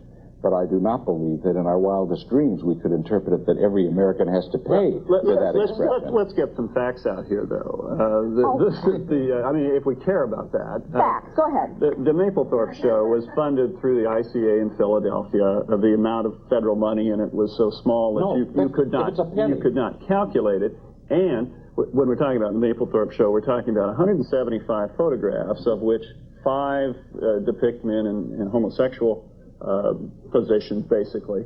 And those were the 5 that were tried in Cincinnati before a jury that is as conservative with his rulings from a judge that were as bad as you're going to find any place in the United States, and they were acquitted. Well, John, I don't care if it would be Michelangelo and that there could be no controversy about the subject. I don't believe that the American taxpayer should have to finance a work either of art or pseudo-art. I just don't believe that. So should the government get out of the hold it? Absolutely. Should the government get out of the just a second? Yes. Should the government get out of the funding of art business? Absolutely. Because why? Because it is not the business of the federal government, and it is not and you're always going to have the charge of censorship. Some artist may say that he'd like or she would like her particular work to have a grant. The NEA could say no for good reason. Nevertheless, that could be considered censorship for not getting a grant. Anything could be considered censorship. I see no reason at all for the federal government to be involved. I see no reason at all for millions of Americans to chip in for these things that if they want to buy or if they want to exhibit or if they want to own, may own. I think Bruce confuses 2 fundamentally different issues and constitutional provisions. One is, do you want to support the arts at all? I'll debate that with you till the cows come home. But let me just give you the short answer.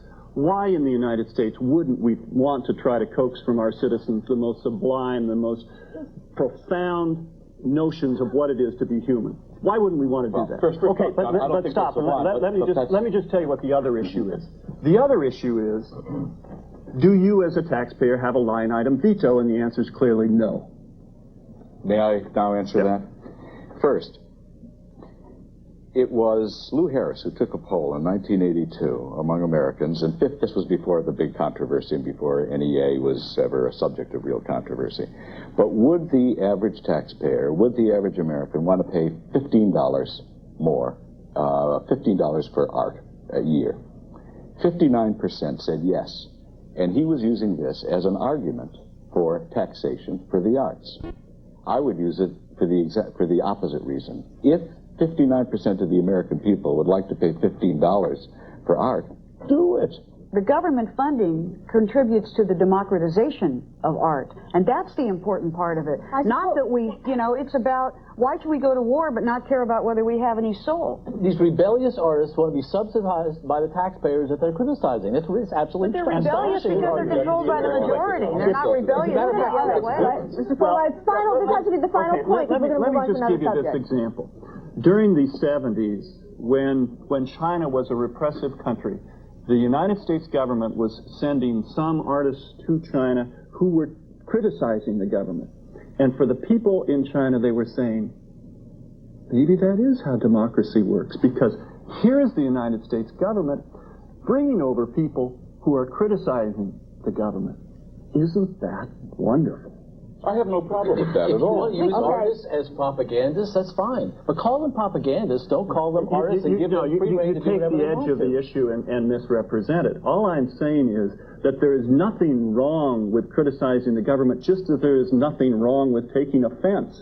It is the American way. Okay. National Gallery already knows what the status of censorship is because they don't fund Ku Klux Klan art, they don't fund racist art, they don't fund art that offends what they consider the community standards to be. The National Endowment, if it's operating properly, funds quality art. And, the artist is responsible for the ideas, not the government. Mr. Frommeyer, you would agree, though, that there's some value system going on when you choose between... The value systems are individual. But the endowment brings in over 1,000 people a year, all of whom are citizens, although they may just happen to also be artists. and all of whom are expressing their own views. But that's the democratic way. All right, I'm sorry. The NEA has a very clear agenda in this. They have said we will not fund representational art because it's big red supporting John. That's just not so. The NEA under John and prior to that, and he discusses it in his very fine book, Leaving Town Alive. Thank you, Marty. You'll get your cut. He talks about the politicization of the entire process. They have an independent panel that makes relatively intelligent judgments that one can disagree with, and it's free from the kind of value system that Bruce would have. Mr. Garbus, you have a daughter. Her name is Sarah. She goes to a great university called Gray University. It's sometimes confused with Brown, but it isn't Brown. Got it. She comes home for Easter break, first year, freshman, comes home and she says, Daddy, I don't know what to do. Taking a class,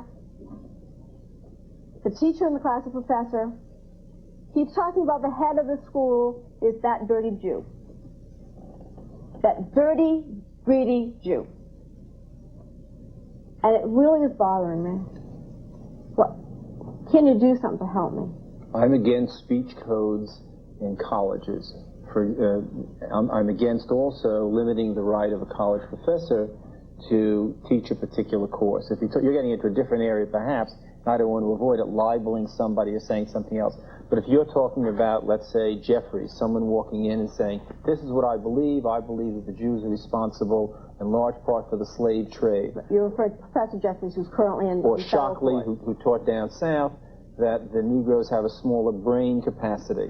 Should those people be kicked out of school? Daddy, I don't want to lecture about the First Amendment. Help me. What are you going to do? I think that when she listens to Shockley and when she listens to Jeffries, she will get an extraordinary education. What happened to Brown is there were kids of her culture and her class who were running around using epithets against Afro-Americans. Dad, I go back at Thanksgiving, from Thanksgiving break, and the professor now has started to be very specific. He has asked all of the Jewish students in the class to sit together. He has said that it is important that we articulate and explain to the rest of the class our philosophies. He's very personally offensive, although it's hard to pin it down. Isn't there anything, I mean, how can he be saying these things to me? There's a difference between speech and conduct. But wait, I think that the problem is that we're raised, I mean, if we were Martian anthropologists looking at this group, and we would say, why speech? Why speech? Right. It was the First Amendment, but the basic principle of the Constitution, which predated the amendments, was equality. The notion of doing away with the caste system, as Professor Cass Sunstein has written. And we've completely forgotten that. And what we do instead is to create this new kind of secular religion, which is really in its own way like a religious organization, saying speech is protected even though conduct isn't, when it's really nothing but a continuum. If you use speech to dehumanize, as we do with our enemies when we enter into a war, as we do with women, as we do with gays and lesbians, as we do with people of color, and nobody who's in charge or in command is demeaned by speech. Really, their status isn't. We use speech to soften up for discrimination. I come to you and I say, listen, help me? I mean, I'm 18 years old. I'm facing all this, what seems to me to be real, true hatred. You talked about effects earlier. I talked to the president of the university. I think that we need to talk to the trustees. This man is abusing his power. This is a professor who has power over the class, and whether your daughter is fortunate, she can come home and say, Daddy, it's not true about the Jews, is it? And you can say no and give her all this feedback. But there's a whole bunch of other people that don't get the other side. I thought this is speech. I thought we were all waving this First Amendment banner here. Well, this is just speech. It's just someone's, I would say, rotten ideas. But why is it any different? But it's not just action. That's why. Well, it is action. It isn't just his ideas. When he says to the Jewish students or the African American students or all the women in the class, you've now got to sit together. You've got to justify yourself. Well, let's take that out of it for a second. Let's take that out of it. It's just real rotten talk. And he says to me, you know, you're even worse because you're a Jew and a woman. It's the same. I think there are different things. Okay. I think if you want to express ideas of any kind, they're fine. There is a point that language becomes abusive, and you have criminal laws for that. In other words, I think what you have to realize is that there are criminal laws to protect all kinds of certain kinds of speech behavior. But when you have purely the expression of ideas, however offensive those are, either Shockley or the Nazis, I think that ought to be permitted, and it ought to be permitted because once you start selecting out ideas, anybody can select out any ideas and we all know. I think we're missing a really important point, and that is democracy is not a spectator sport. I mean, if my daughter comes home and says that to me, I think my answer would be, what are you going to do about it?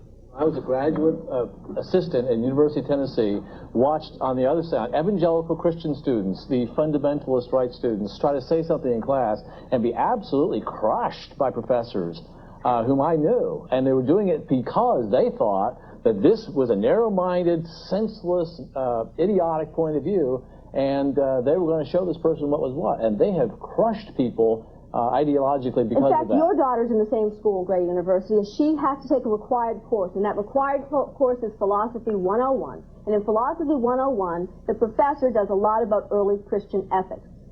And one of the things the professor believes and has written about extensively, has lectured about, is that Christianity wrongly viewed homosexuality from at the beginning. It was okay. There was all this very supportive. This is what he believes. He believed that Socrates and the great Greek and Roman tradition really revered homosexuality. He believes the early church was in that. Do you have any problem with her there? Well, I will adopt Mr. Frohnmeyer's position and say that Brandeis is right, that the remedy for inappropriate speech is better speech.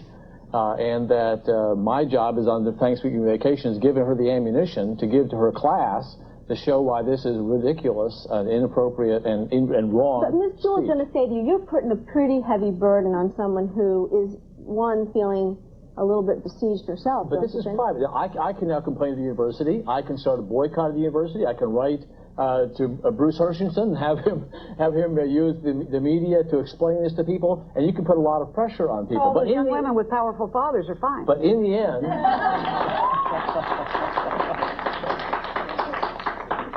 in the end, if the idea is wrong, and most people realize it's wrong, people will appreciate it, and pressure will come to bear on this person, and he will be stopped.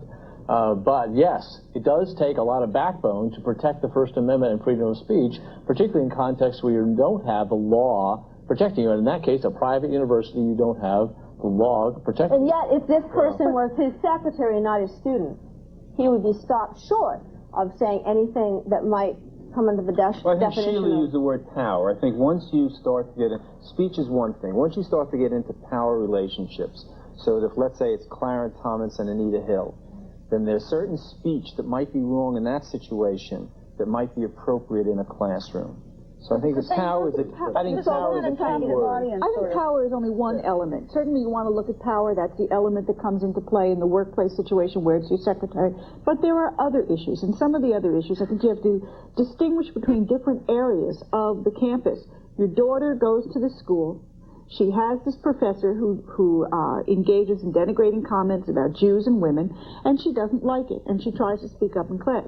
But she finds when she goes back to her dorm room, that there's a Jewish star hanging on her door, and that there's that she didn't put there. And then she takes it down. The next day she comes back and there's a swastika. I think that there are certain things that might be characterized as speech in a larger community that aren't characterized as speech when you get to the narrower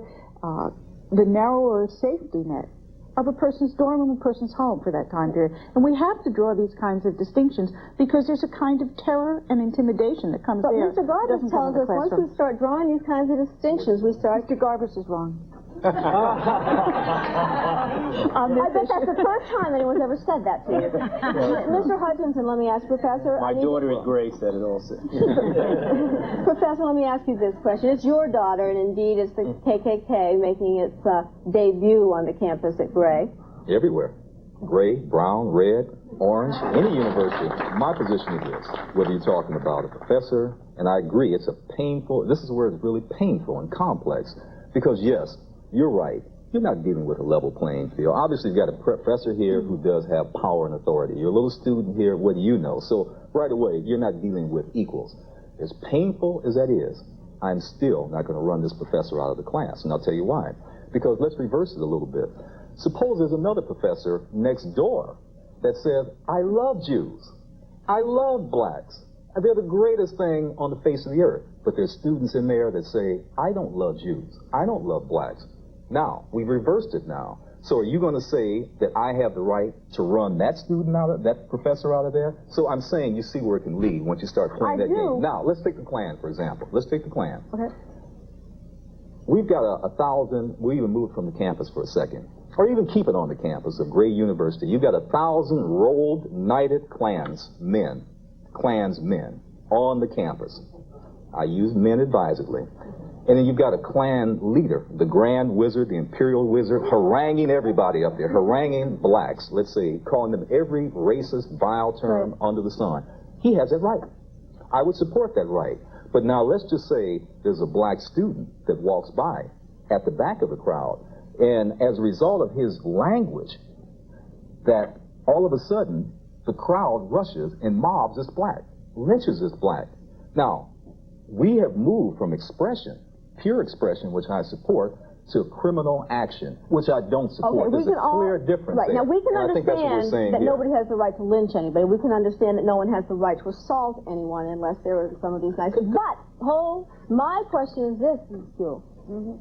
It doesn't go that far. It's just psychological. Exactly. I was going to pose it as a hypothetical, but now I'll answer it. Supposing that all this Grand Wizard does is to create an atmosphere on that campus of hatred for all black students, in all white students, who already have power and are perhaps persuadable to hate blacks out of ignorance or whatever. The condition of the education of every black student on that campus has changed.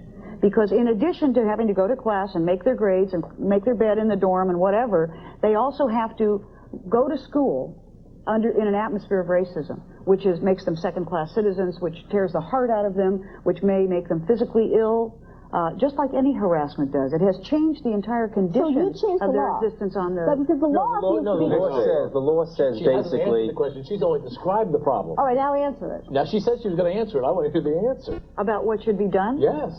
I think that hate speech should be civilly actionable. I don't think the university should restrain it. There's hate speech, and then there's hate speech that has the kind of result that you're talking about. Well, but how do you know? How do you know? Some guy... You know what it is? It's a very difficult business. It's 200 years of democracy. I mean, I've been doing I've been doing First Amendment stuff for some 30 years, and what you really have to do is you get into a case-by-case analysis. Now, Dr. Hutchinson's analysis is saying he's not a lawyer. It was a wonderful legal analysis. Namely, the principle is, at the time that you start to get imminent harm or an imminent threat to safety, and then you define those words, at that point you can curtail speech. But if I say I'm going to kill John it doesn't have to be a punch in the mouth. It doesn't have to be that. That's right. Since we don't have a harm-based analysis about the harm of harassment, sexual harassment is sort of the beginning of an analysis that's a harm-based analysis where it can be pure speech and the harm is recognized. Just a minute. If you do not recognize the harm, it doesn't mean it doesn't exist.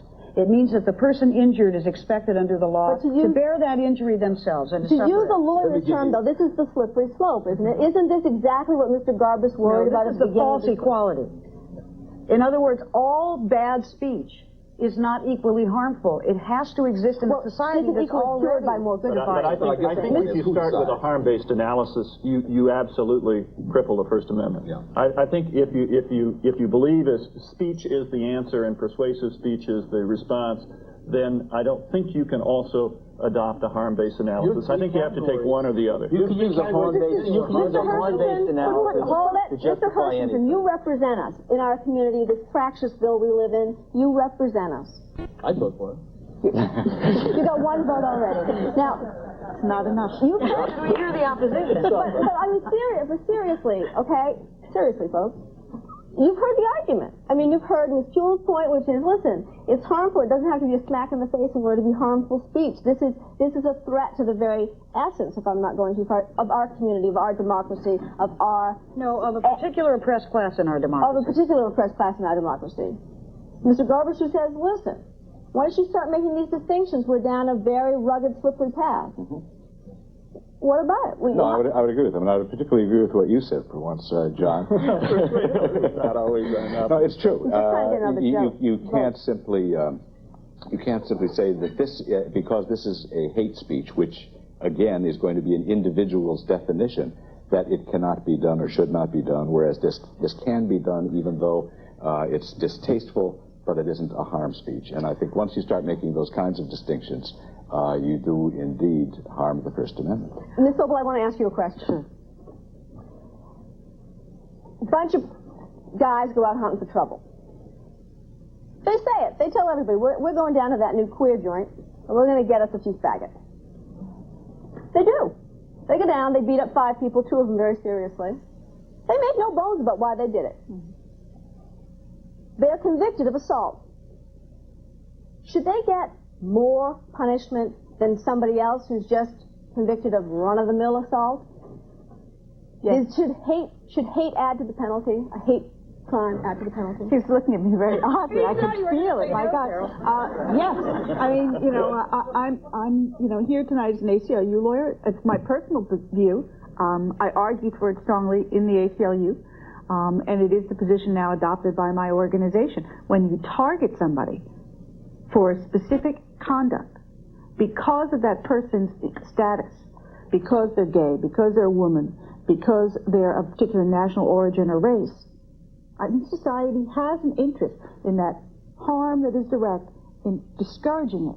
And the way to discourage it is to say that we take this more seriously. Turn to your right. I don't think Mr. Fromeyer agrees with that. I don't agree with that. I think that that the assault is punished, or the battery is punished as a battery, but the First Amendment still protects even hate.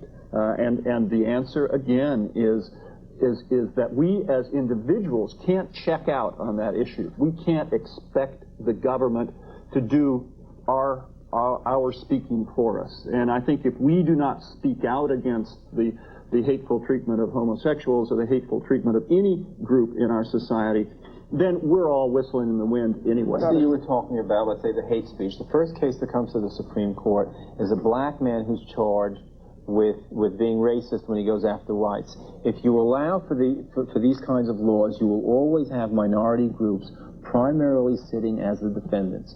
You will have the white community, let's say in the South, go after black defendants. Like capital punishment law, it allegedly applies evenly, but the people who get executed are blacks. But that's like so one of the reasons, that's different. That's very different. Reverse discrimination. It's very different. I was a former associate director of the ACLU. I disagree with the ACLU position. I think that they're caught in their own conflicts, and I think John's position, which is the position I agree with, is a legitimate, appropriate First Amendment position. Well, we have just a few moments left, and I guess one thing that I wonder if you agree with me. It strikes me we can't agree about anything. I mean, as our community here, if we have such a tough time as 8 people, how are we supposed to do it for the nation? I mean, is there a way, is there any solution in Fractionsville? We can't agree on what is pornography. We can't agree on who should decide what is pornography. We can't decide on whether it should be regulated or not at all. The same with hate speech. Is there a way out of what seems to be a terrible Yeah, this is the way. The way is the debate, and this is the American way. I mean, I spent some time in Central Europe over the last 3 years, and they didn't have this kind of debate. And when you talk to them about how our speech laws develop, they can't understand why 200 years after the country is here, respected people like this can't agree on fundamental principles. And that's exactly what the country is about, the debate over these issues. You get the benediction. What would you like to say? The final debate should be then resolved by the community through their elected representatives who pass laws, who then take all of these factors into account and end up with a balanced view of the First Amendment, which brings us pretty much to where we are now, but for the factor of the government getting involved in speech and sponsoring some and thereby disfavoring others. That can't be the last word, because we don't have to reach consensus. That's the beauty of the American system. We can all hold our own views and articulate them and try to persuade each other. Well, and on that note, I say thank you to all of you and to all of you who've been with us this evening. You know, perhaps the only thing that we can all say for certain at the conclusion of a discussion as rambunctious and contentious as this one is that the simple words of the Constitution, Congress shall make no law restricting the freedom of speech, really aren't so simple after all.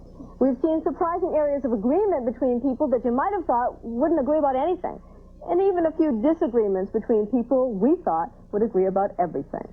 We've each done a lot of talking and listening to the views that we embrace and the views that we despise tonight, but some of us see bright lines in places where others see only smoke signals.